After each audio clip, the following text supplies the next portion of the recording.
Siku moja baada ya kufa Mtume Muhammad sallallahu alaihi wasallam, anatembea Sayyidina Umar bin Khattab akiwa na Abdullah ibn Abbas.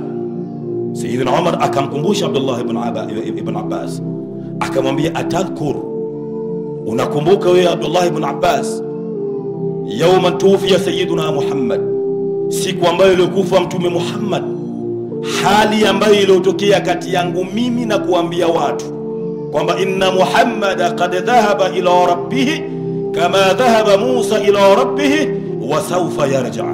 Hado maneno nasema nani? Sayyidina Umar bin Khattab. Muhammad ameenda kwa Mola wake na atarejea kama alivyokwenda Musa na kurejea. Akasema, atadri limadha qultu dhalik, unajua kwa nini mimi nilisema maneno hayo? Akasema, wallahi ana la adri, mimi sijui.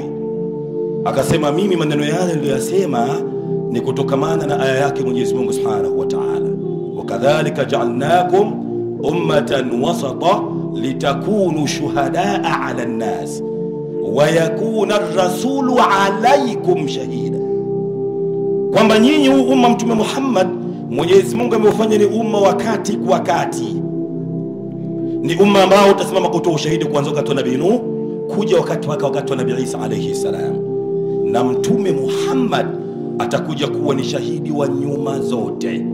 Kwa tamko lile alaikum, mimi lilinipa shaka sana Sayyidina Umar, vipi Mtume Muhammad afe alafu waje kutoa ushahidi wa maisha yetu sisi, ataweza vipi katika jambo la namna hiyo?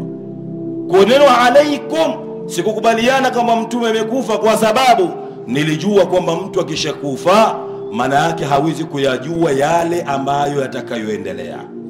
Ndio maana nikasema kwamba Muhammadu bado hajafa na wala hatakufa mpaka siku kiyama kitakaposimama.